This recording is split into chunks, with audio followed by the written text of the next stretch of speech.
네, 첫 번째 사진 보시죠. 네, 이 사람 바로 최은영 전 한진해운 회장입니다. 최 전 회장 한진해운이 경영 악화로 채권단의 공동관리를 신청하기 직전, 그러니까 작년 4월에 자신과 두 딸의 주식을 모두 처분을 했는데요. 이로 인해서 본인은 손해를 보지 않았지만 일반 투자자들은 막대한 손해를 봤습니다. 주가가 굉장히 많이 떨어졌었잖아요. 자, 지난 9월에는 이 한진해운의 부실 경영 문제로 국회에 출석까지 했는데요. 그때 모습 보시죠. 진심 어리게 사죄드리겠습니다. 대통도 약했을 때가 있을지 모르니 저에게 물어봐 달라고 얘기했습니다. 이번 100억 대출에 주식 담보가 제공되어 있어서 더 이상은 유수홀딩스 경영에 좀 문제가 있는 것 같아서 많이 어려웠다고. 네, 저 때 모습 기억납니다. 무릎 꿇고 눈물까지 흘렸지만 이 추가 사재를 좀 털어서 회사 정상화에 좀 보태겠느냐 이런 요구에는 돈 없다 이렇게 얘기한 기억이 나는데요. 결국 실형을 선고받았네요. 네, 1년 6개월, 벌금 12억, 추징금 5억 300만 원. 그러니까 본인이 사실은 한 10억 상당의 주식을 딸 둘과 합쳐서 그걸 팔아서 손해를 회피했거든요. 네. 근데 그 회피한 돈에 비하면은 뭐 벌금도 엄청나잖아요. 그리고 추징금까지 있기 때문에 본인의 한 행위에 어떤 훨씬 더 많은 그런 이제 벌이 가해진다고 볼 수 있는데 사실 한진해운이 우리나라에서 2류의 해운 업체였고요. 세계로 4위 업체였습니다. 그런데 그 당시에 이제 2006년도에 이제 조수 회장이 사망을 해요. 네. 그런데 최은영 회장이 조수 회장의 이제 부인으로 가정주부였거든요. 네. 그런데 2006년도에 2007년도에 이제 부사장이 되고 2008년도에 이제 한진해운 회장이 되는 겁니다.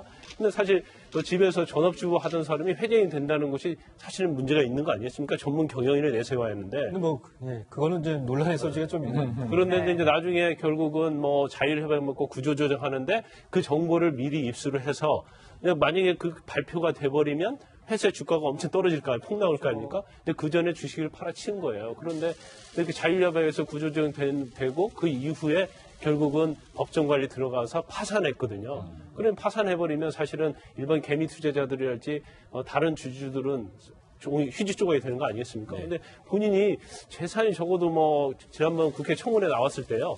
내 재산이 뭐 한 350억, 400억 된다고 본인 입으로 얘기했고 또 일가 재산도 뭐 1000억 정도 된다고 했거든요. 그러면 말로 그렇게 했다고 한다면 사실은 더 많은 가능성이 크거든요. 근데 겨우 한 10억 정도의 주식을 팔아서 이득을 보기 위해서 이런 범법 행위를 했다. 그건 굉장히 이해가 가지 않는 부분이 있어요. 네, 뭐 사실 이게 전업주부로 있다가 이 일반 이제 기업을 경영을 하시는 분들 중에서도 굉장히 특출난 이제 성과를 나타내시는 분들도 많이 있고요. 뭐 대표적인 예는 현정은 현대그룹 회장도 그런 예라고 볼 수 있겠고, 어쨌든 최은영 전 회장 사실 사재 출연은 힘들다. 그러면서 개인적으로 이 일가 재산 한 1,000억 원대 정도 알려져 있는데, 제가 이 사건을 보면서 느꼈던 건 이 경영자로 이왕 이렇게 시작한 건 끝까지 어느 정도 책임을 져야 된다. 이게 진정한 경영자예요. 그러니까 말씀하신 대로 우리나라가 해운 강국이었다가 조선해운이 힘들어져서 막 몰락하는 과정입니다. 그런데 오너 일가죠. 우리가 보기엔 회장이잖아요. 당시에는. 지금은 전 회장이 됐지만. 그런데 아까 잠깐 등장한 유스홀딩스라는 회사를 만들어서 어찌 보면은 알짜 사업들, 돈이 되는 사업들은 살살 빼냅니다. 그리고 대표적으로는 이 기업의 오너이자 대표인데 위기에 처하자 거침없이 버려요. 이건 제가 보기에는 선장이 배를 먼저 떠난 거하고 똑같은 행위예요. 뭐냐면은 자 이제 우리의 채권단의 주채권자인 산업은행이 자율협약에 들어가게 됐으니 나는 회사에서 힘을 못 쓰겠구나. 지분이라도 팔자. 딸과 이 어머니 오너의 지분을 다 팝니다. 몽땅. 그 다음날 자율협약이 발표되자 주가가 30%가 폭락을 해요. 그럼 우리가 이야기하는 개미주주들과 기관 투자자들, 뭐 외국인 투자자 다 손실을 보고 있는데 혼자 그 손실을 회피했어요.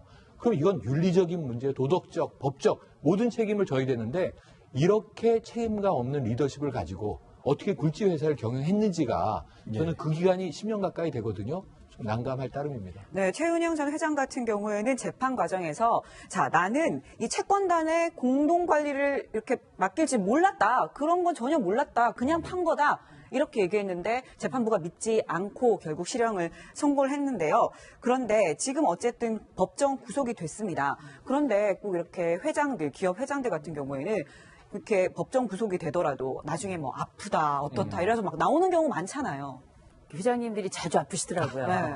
그런데 물론 그 연세도 있을 수 있고 또 그간에 여러 가지 법정 구속이 될 때까지 스트레스가 있기 때문에 충분히 그럴 수 있지만 모든 구치소에 있는 분들은 다 괴롭긴 마찬가지입니다. 근데 중요한 건 조금 전에 우리 뭐 최영일 평론가님도 그렇고 김광석 변호사님도 말씀하셨지만 물론 주부가 경영을 맡게 된다고 문제가 될 건 전혀 없어요. 다만 윤리적 경영에 관한 것들은 좀 알 필요가 있거든요. 우리가 개인적으로 어떤 위기에 봉착했을 때 어떤 경영자, 특별히 리더가 갖게 될 가장 중요한 핵심은 딜레마를 다루는 방법이에요. 내가 이 위기를 극복하기 위해서 내가 가져갈 손해는 얼마인가, 그리고 사회가 가져갈 그 피해는 얼마인가, 이런 것들에 대한 아주 심각한 고민을 하게 되고, 이런 심각한 고민 앞에서 이게 경영이자 동시에 공동체를 위해서 어떤 파장과 영향을 미칠 것인가에 대한 숙고 끝에 나의 피해에도 불구하고 공동체와 다수를 위한 여러 선택들을 하는 것들을 좋은 리더이자 좋은 경영이라고 부르는 건데, 이런 경영에 대한 윤리적인 측면이 좀 부족했던 게 아닌가 싶고, 늘 어떤 우리가 언론에서 문제가 되는 뭐 재벌이라든지 아니면 여러 경영자들의 주요 문제들은 이런 개인적으로나 공동의 이익, 양자 앞에 섰던 이 딜레마 앞에 늘 개인적인 이익을 선택했던 게 늘 문제가 됐던 것 같고, 결국 이런 부분들이 장기적으로 사회적 파장만 일으키는 것이 아니라 지금 같은 경우도 미공개 중요 정보를 이용해가지고 일반 개인 투자자들에게 어마어마한 피해를 준 거잖아요. 그중에 아마 가정이 파산된 사람들도 있을 것이고, 파산을 통해서 가정 파괴가 일어나고, 또 경우에 따라서 아주 극단적 선택을 해야 되겠다 생각했던 분들도 아마 계실 거예요. 이런 많은 것들까지 큰 그림을 그려가며 생각하는 게 경영이 아닌가 싶고요. 이 아름다운 경영의 형태를 만들어가는 게 윤리적 경영이 아닌가 싶습니다. 네, 이번 판결이 이 재벌들이 사회적 책임을 지는 계기가 되길 바랍니다.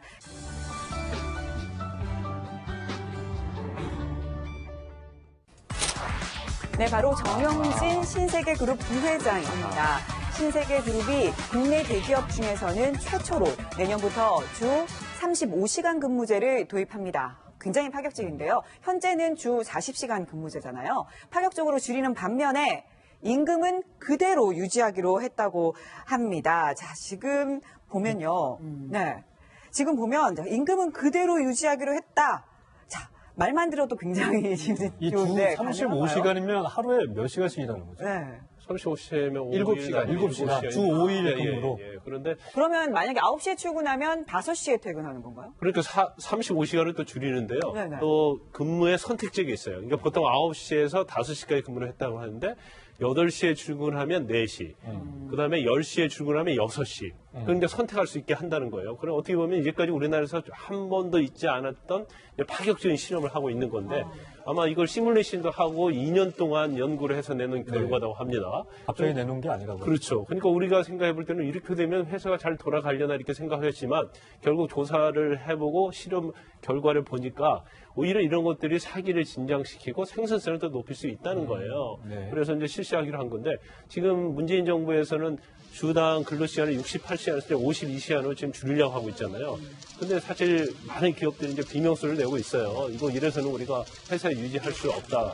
그럼에도 불구하고 이제 신세계는 굉장히 파격적으로 이렇게 가고 있는 거죠. 그런데 이제 궁금한 게 사실 신세계가 이제 유통이 가장 핵심적인 사업이잖아요. 그렇죠. 그러니까 마트나 이런 거는 가능할 것 같은데 서비스업에선.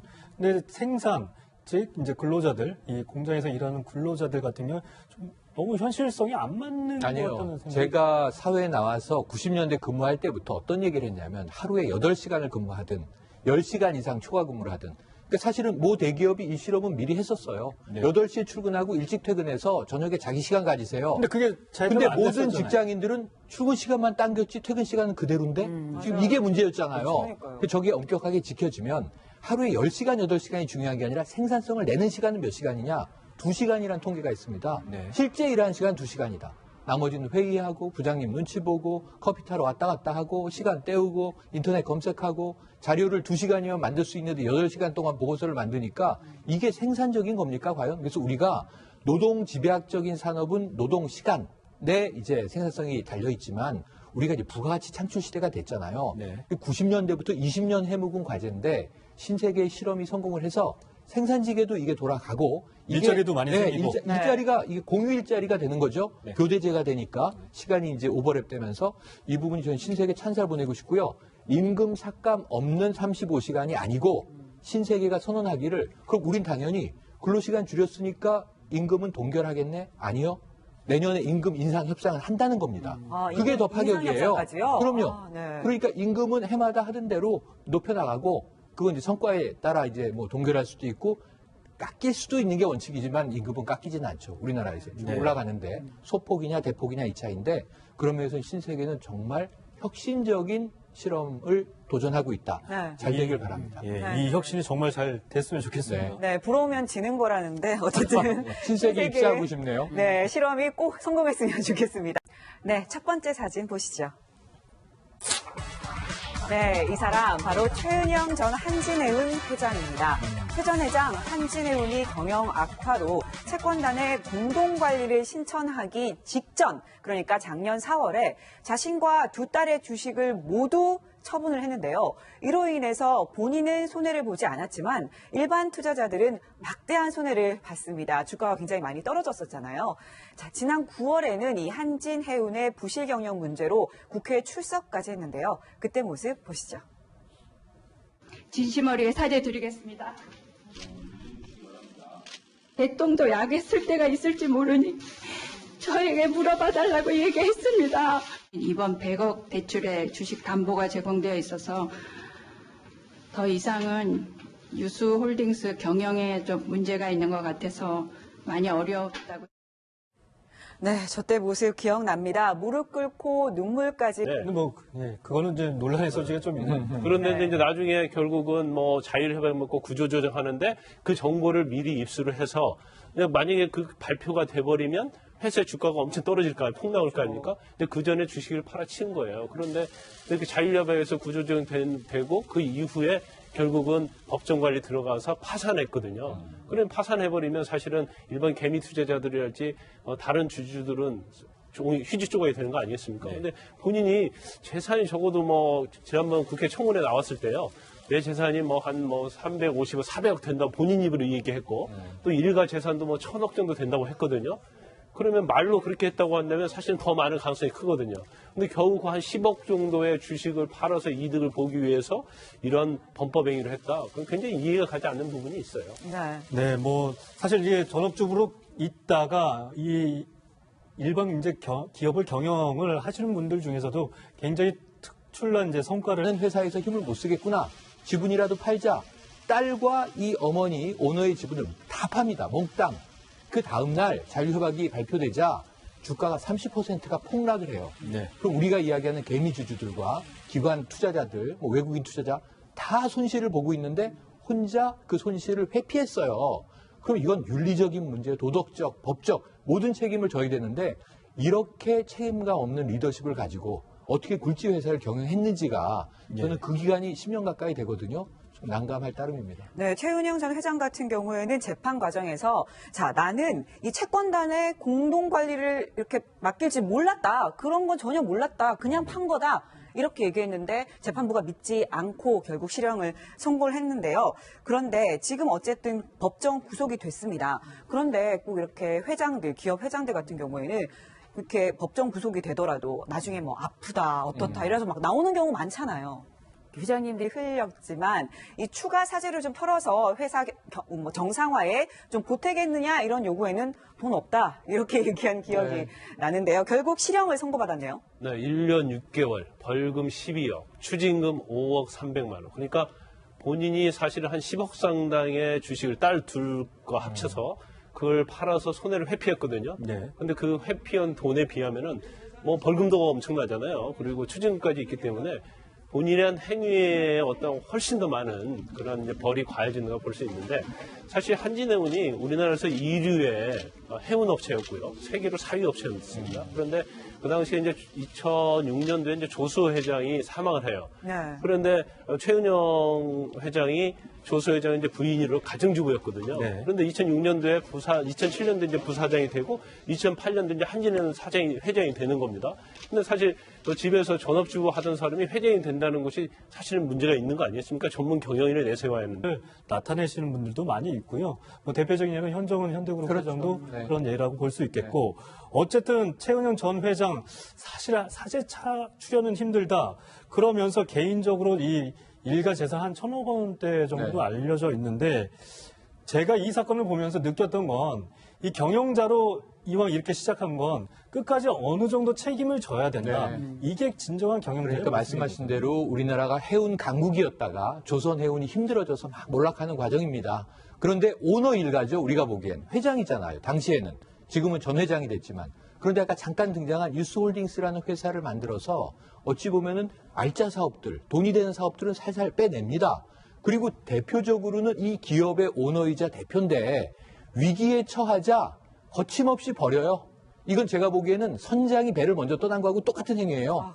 뭐냐면은 자 이제 우리의 채권단의 주채권자인 산업은행이 자율협약에 들어가게 됐으니